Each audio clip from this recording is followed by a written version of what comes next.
Hello everybody, this is Jurassic Adventures, back again with another review, this time a double review of both the Hammond Collection Giganotosaurus and Therizinosaurus.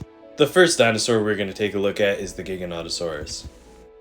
This large carnivore featured in Jurassic World Dominion never actually got a really nice proper figure that released with the movie, so I'm glad that we have this revised and much better Hammond Collection version to take a look at today.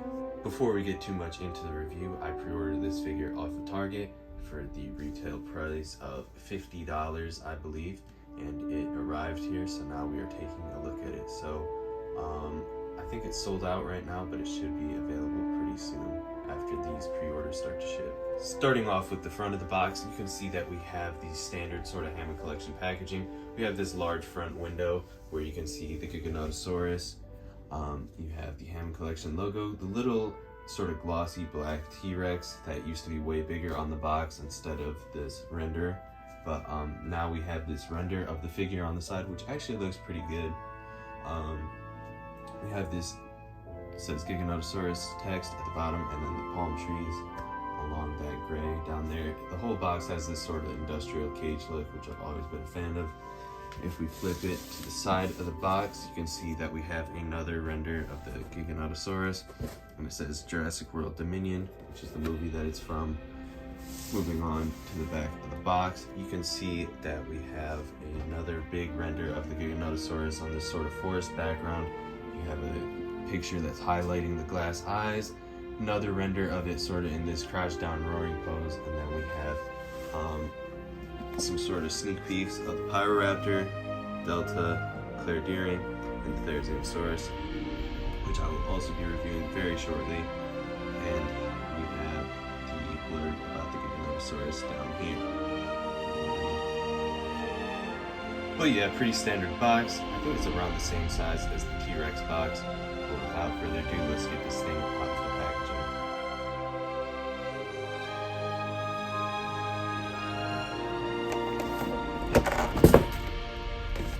To assemble the Hammond Collection Giganotosaurus, you have this one tail segment, and that's just going to plug right up in there. And then you have the second rubber one, and that's also just going to do the same. Really easy, 2 snaps, and then you have this beautiful, super long tail. And with that, here is the Giga. Now this is the largest figure I've ever reviewed, period. So this is going to be a little bit difficult to fit fully into my review station, but I'm sure we'll make it work, and I'll try and give you guys the best look possible still. But anyways, first impressions out of the box. Wow, this thing is incredible. It has a really, really long tail, as you can see. And it just keeps going, which is really awesome. That means it's kind of in scale, and it looks really good. The articulation is much more streamlined than the T-Rex, which we'll get into in a second. And the paint applications and deco are super good on this thing. So I'm really impressed with this figure just out of the box. Starting off with the details of this figure, I think this head sculpt is really phenomenal. It looks much more accurate than those other figures that we got with Dominion, and it looks very movie accurate, I would say. The teeth are super sharp, which is one of my favorite details here. And everything is just super nicely sculpted. We've got some scars in here, and all these scale details and all these little things in here are amazing. One thing I would like to point out is these eyes are actually really nice green glass eyes. If we put some light in here, you can definitely see that those are some of the best eyes we've ever got from the Hammond Collection. And they look much better off camera even, but like they actually do really kind of move with you, and that pupil is there. It looks super cool. So I think that Mattel should definitely keep up the work on these bigger figures with the glass eyes. I think they can ditch it on the smaller ones though. Moving down the body, you can see that we have these really awesome spikes on the neck, and they do kind of interfere with the neck articulation a little bit, but that's to be expected. You're not going to have this fully spine sort of looking figure with super amazing articulation if you want to keep the sort of aesthetic of that. But they look really nice and sharp up there. They are nicely painted and everything, which we'll go over a little bit more when I do this sort of deco breakdown. But it looks super awesome with all this scaling and detailing. We have that sort of weird spikes and spine that the Giga had in the movie, and it looks really cool over here. A lot of nice sort of crocodilian almost looking spikes and sort of bumps on this thing. Super nice scale detail. The sculpt is actually so phenomenal on this figure. And the arms sort of have that same sort of crocodile scale detailing going on, which I really like. If we look at the legs too, these legs are much flatter on the thigh than some of the other dinosaurs like the T-Rex and the Velociraptor, which makes this thing look much better and just much more like realistic instead of having this huge bulbous thigh. And then we also have really nicely sculpted calves and these small feet with the little dew claw that's sticking out. Super great sculpting. And then these ridges just carry all the way down that super long tail. And yeah, the sculpt never really breaks with that detail. It always looks really amazing, no matter what you're looking at on this figure. The paint deco is where this figure really excels. So you can see that this thing is cast entirely in this green-gray plastic, and it is very accurate to the Jurassic World Dominion Giganotosaurus. To increase that movie accuracy, there's also these darker patterns that go down the entire length of this figure and only stop really at the tip of the tail, but these sort of stripes go down the entire body of the figure and they look very, very nice.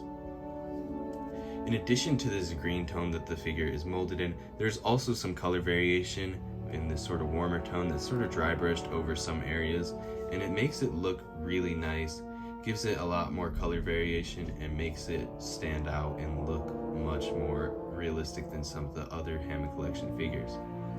We also got this dry brushing that goes on these darker ridges, and it's sort of in this warm brown tone, and it makes it look very nice again and really highlights all of that amazing sculpting detail that Mattel just decided to put in here. You can see down here in the tail, there's more of that white deco up here on this larger base of the tail. Of course, you can see that the teeth are molded in this bone white plastic. I think they have almost a little wash over them, which makes them look just a little bit dirty, but nothing too crazy. It looks very nice and realistic. We got the green glass eye, obviously. We got these faded pink jowls, which I prefer much better than the sort of bright ones that the T-Rex had. And then we also have a pink inside of the mouth with that tongue there. It is also rubber. So overall, I just think the deco is super nice. All the claws are painted as well in a nice dark gray, and that does not exclude the dew claw on the feet here. And then the underbelly has that sort of tan that runs all the way down the neck to the base of that tail. We got a little bit of paint rub here already, but we'll get into that later. That's due to the articulation. But yeah, I think the deco is super phenomenal on this figure, and it really sets it apart. Now for everyone's favorite part, the articulation. Starting off, you can see that the mouth opens up in this nice wide position, and unlike the T-Rex, surprisingly, and the Carnotaurus, these are independent, so you can have the top jaw closed or open. You can have the bottom jaw sort of closed if you want as well. They still got a little bit of a ratchet in there, but that makes it much better now that it's independent. So you can just pose it how you like, and that makes the mouth close much more securely than a lot of those other figures. And so you can see when the mouth is closed, it does not look too bad at all. The neck can move side to side at the base of the head, up or down, and then up about that much. The upwards range of motion is not that great because they have that spine there, and they're trying to preserve the look of the figure over the articulation for this portion. This neck here does move side to side very nicely, and so coupled with that joint we just went over in the first place at the base of the skull, you can get a really nice sort of forward face, or you can tilt the head to the side quite nicely. And then here's the downwards range of motion, and then the full upwards. The upwards is almost non-existent, but again, that's just preserving the spine, which I do not mind. With the arms can go out at the shoulder, then back down, go all the way around. The elbow, same thing, down, all the way around, back up, and at the wrist, up, down, and then around. So you got a nice amount of articulation in the arm there. Some people say the arms are a little bit big on this figure, but I don't really care. I still think it doesn't take away overall look at this figure. In the mid segment, there's no articulation like the T-Rex, which I do actually rather enjoy because that midsection on the T-Rex got really droopy over the time, and there's just no real need for it, so I'm glad they did not include that. Same with this knee joint. There's no double knee joint, it's just a single one. Again, I'm really glad they included that. There's no need for all that with the T-Rex. But now going into the leg, you can see that this big thigh does rotate around. It does go in and out, but it looks really nice. We got this knee that goes forward, backwards, and then of course goes all the way around. And then same with these other two joints. These are a little bit stiffer, so forward and around as well. Same with the feet, down, up, around. So giving you a lot of range of motion in those legs there, just to pose around with. And let's see if this thing stands on one foot. With a little bit of finagling, this figure can stand on one foot as well. And then lastly, for the tail articulation, this thing has a ball joint at the base, ball joint here as well, and then this is all rubber, really flexible and bendable to your liking, so that's super cool. This long tail is really awesome, and it's definitely to scale with this figure. Without further ado, let's move into size comparisons. Starting off, we have the Giganotosaurus next to Alan Grant. Next, here it is, next to a small dinosaur, we have the Pachycephalosaurus. Here it is, next to the Hammond Collection Parasaurolophus. Here's the Giga next to the Carnotaurus. And then here is the T-Rex next to the Giga. I'm just showing the front halves at first. And it's really hard to believe that these are made by the same company. I hope at some point that they revise the T-Rex, because the T-Rex just looks terrible in comparison to this, I'm not gonna lie. You got these really big teeth and like these huge feet, just super weird and disproportionate. And when this came out, I thought this was good. But that's only because I had not seen what they are truly capable of. And you know, through criticism and stuff like that, fan feedback, they've gotten to this. But it's very evident that they definitely know much more kind of what they're doing now. So I hope they make another T-Rex and they actually make the definitive T-Rex, because I think we still yet to get there, which is a little bit disappointing to say. Here is an attempt at the length comparison. The Giganotosaurus is much longer than T-Rex and much bigger as well. So yeah, it's very hard to show because my studio is so small and this figure is so large, but yes, that is the case.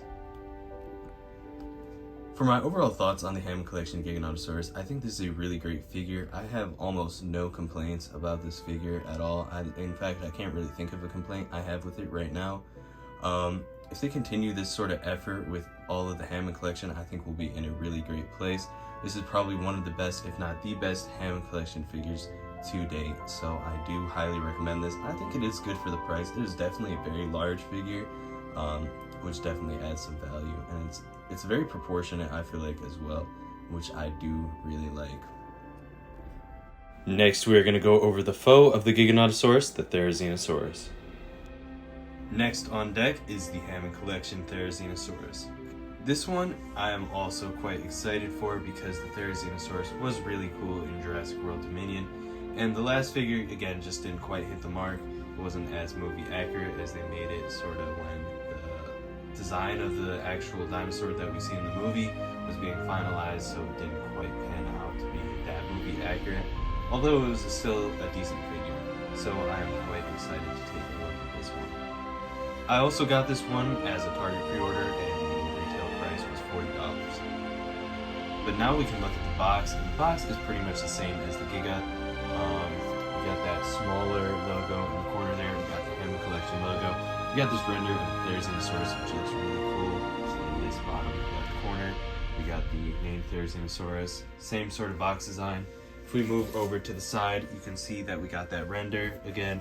Jurassic World Dominion, the movie that this dinosaur is from.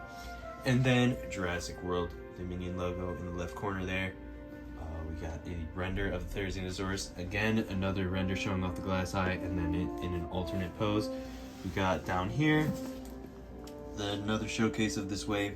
Clear Velociraptor Delta Pyroraptor, Giganotosaurus. And then we got this little blurb here, and you can pause if you want to read that. With that quick rundown out the way, let's get this thing unboxed. Once you have this dinosaur out of the box, what you want to do is just plug in that tail, and then it'll snap in just like that, and you're ready to go.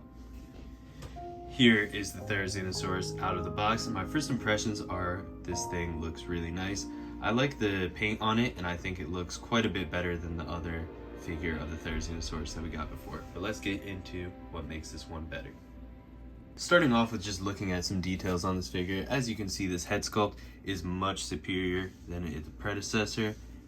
It looks a lot more movie accurate, and they definitely based it more off the ILM model. Just looks so much more movie accurate, and just gives it a better look than the sort of carnivorous one that we got before. A lot more streamlined head. The sculpt overall is just really nice. Got a lot of nice feathers that go all the way across this figure down to the tail, and they're all sort of highlighted with some paint, which makes it look really nice, and makes this thing really stand out as well. Got a lot of dry brushing and sort of details like that we'll go over more in detail later that really just make this thing pop out. So overall, I am quite the fan so far. For the glass eye, you can see that this one also has a pretty decent glass eye. It's in yellow and it has a slit pupil there, but much better than the T-Rex. Not as good as the Giga, I would say, but still quite nice.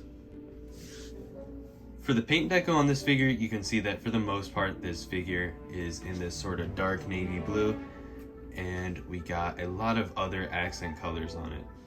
For the head, starting off, we have this sort of yellow fade from the bottom jaw that goes up here, and then we also have this sort of teal dry brush above the brow. We got this bottom jaw that is actually sort of dry brushed, and so it gives it a little bit more color variation, but it does have this very stark transition into this gray underbelly here that carries down the rest of the figure, so that's not that great. This gray underbelly, though, is the same color as the legs at the bottom here, and it also has a little bit of an airbrush fade on the fronts of the arms here, almost like how the Giga had with its underbelly paint as well. But overall, it's painted pretty nicely. This underbelly paint actually goes down the entirety of the figure, which is really nice to see. We got this dry brushing hit for all of these red feathers up here. I think this detail really makes this figure stand out, and that makes it look like it is quality and like it is a lot more realistic. So I do really appreciate that. And then for the hands right here, we have this gray dry brush all across there, the top of those ridges and those scoots. And then we got some gray dry brushing on these darker, almost black claws here. And then for the toe claws, those are a dark gray, but they did not paint the dew claws, which is very disappointing. This figure cost $40, so it's definitely something I would have expected on here. I do like how they are sculpted there independently, but I really do not like how they are not painted. The inside of the mouth is painted in this nice pink. Teeth are cast in this bone white, and they look pretty nice and sharp and individual, even though this dinosaur is a herbivore.